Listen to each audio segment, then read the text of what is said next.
Nah, satu hal yang kurang dipahami bahwa pertanyaan bahwa kenapa sih kok yang dikejar-kejar Densus itu orang Islam, kan gitu.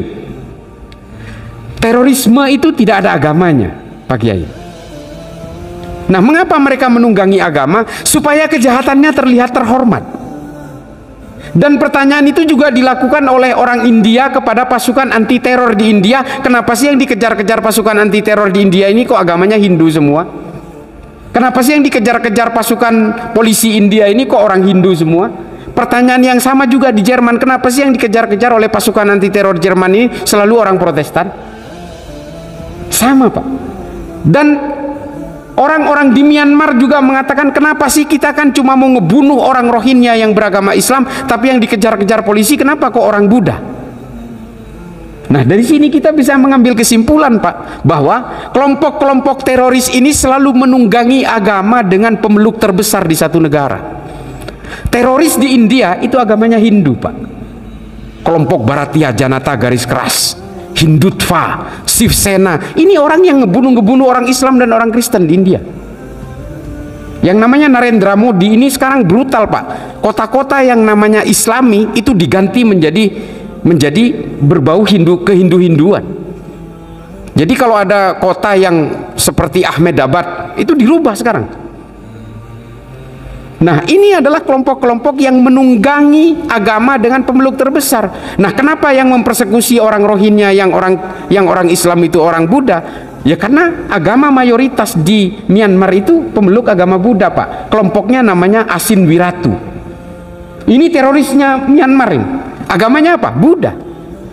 Kelompok yang menunggangi Protestan di Jerman, nama kelompoknya Baader-Meinhof. Di Amerika terorisnya orang Kristen, Pak, orang evangelis. Nama terorisnya Timothy McVeigh, Ted Kaczynski. Nama kelompoknya White Supremacy, Ku Klux Klan. Dia pasti menunggangi agama dengan pemeluk terbesar. Kenapa? Supaya aksi-aksi dan dalam rangka mewujudkan cita-citanya ini mendapat dukungan oleh kelompok mayoritas. Di Indonesia, kelompok teroris JI, JAD, JAK, JAT, JAS, MMI, MIT, MIB, NII, Khilafatul Muslimin, ini semua menunggangi Islam. Supaya apa? Setiap mereka melakukan kejahatan supaya terlihat terhormat. Sebelum melakukan aksi bom bunuh diri dia takbir. Supaya kelihatan apa? Supaya kelihatan Islami, Pak. Dan mereka pinter. Nama kelompok organisasinya itu Jamaah Islamiyah, Jamaah Ansarud Daulah, Islami, Pak. Karena apa? Kalau namanya Islami, dia berusaha mendapatkan dukungan dari orang Islam. Dan dia mengatasnamakan gerakannya itu gerakan Islam. Dan dia melakukan kekerasan dan pembunuhan itu atas nama Islam. Polanya sama. Di India mengatasnamakan Hindu. Nah, ini juga yang kemudian menjadi pola. Jadi kalau kemudian Densus menangkap orang dengan dugaan teror, dia ditangkap bukan karena beragama Islam, tapi karena dia ingin melakukan teror. Kalau orang Islam, karena kalau Islam saja yang ditangkap oleh Densus, mungkin yang ditangkap Densus itu udah jutaan, Pak. Densus melakukan penangkapan dari tahun 2000 sampai hari ini nih, kurang lebih sekitar 2127 orang. Dari tahun 2000 ini, 20 tahun lebih. Jadi orang-orang ini menunggangi Islam supaya dia ini kelihatan semua kejahatannya itu dimaklumi oleh kita. Dan di Amerika Selatan terorisnya kelompok FARC namanya, beragama Katolik, Pak.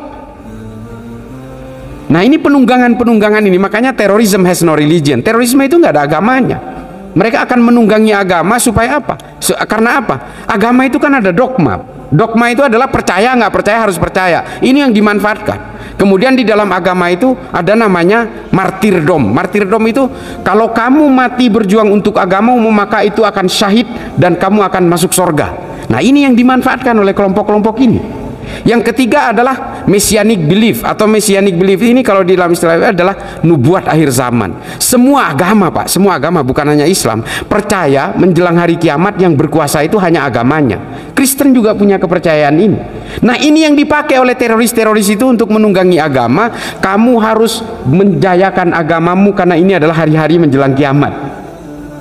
Nah, ini yang dipakai, celah-celah ini yang dimanfaatkan. Konsep kesyahidan itu bukan hanya Islam, Pak. Kristen juga punya. Martyrdom namanya. Dogma, apakah hanya Islam? Enggak, semua agama, Pak. Hindu, Buddha semua punya.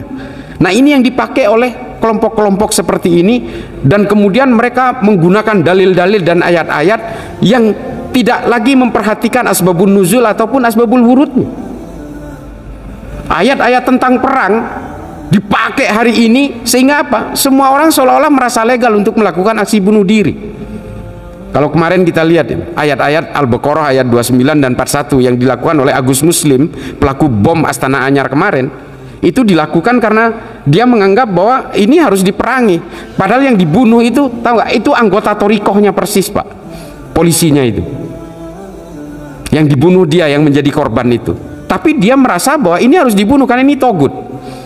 Dan ayat yang dipakai itu adalah ayat yang turun pasca perang Tabuk karena banyak orang mukmin di Madinah yang menolak untuk ikut berperang bersama Nabi.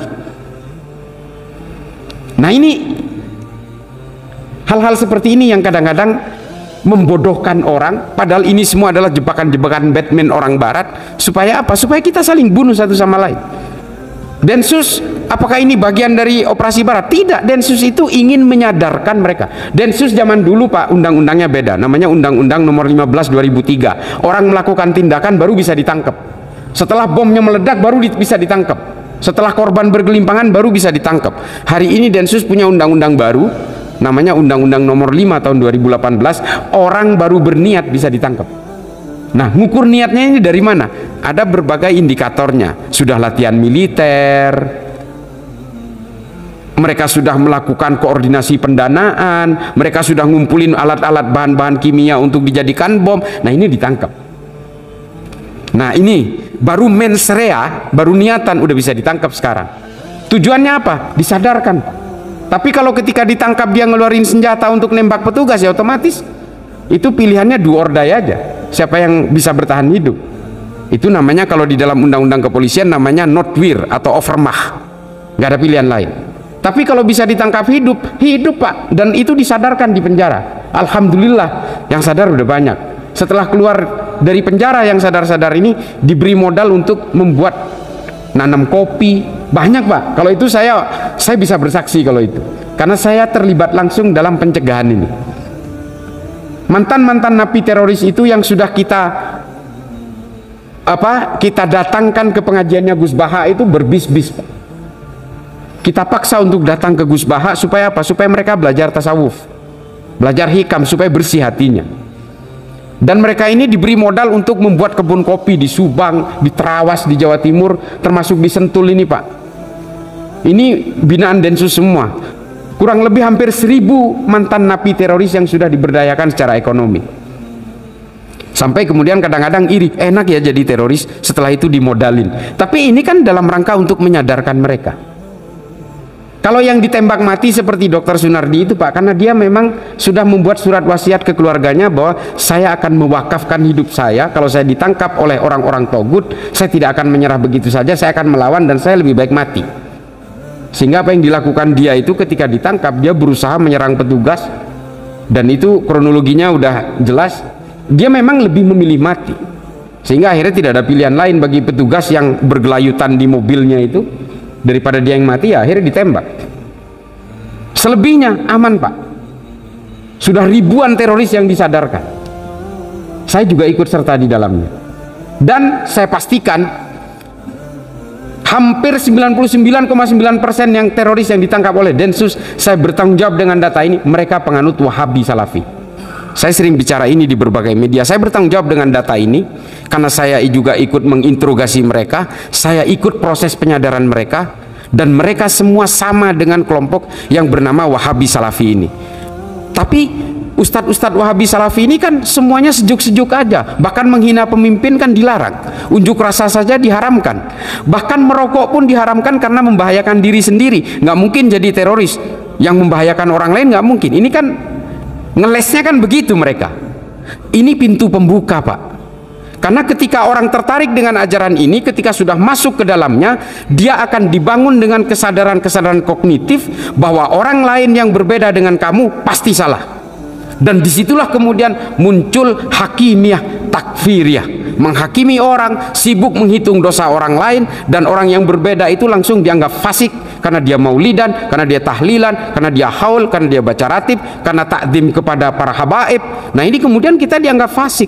Dari situ kemudian muncul kebencian-kebencian yang pada akhirnya melahirkan produk-produk akhir teroris yang ditangkap oleh Densus 88. Orang seperti kita nih Pak, yang kalau sholat subuh baca kunut, nggak ada Pak yang ditangkap oleh Densus.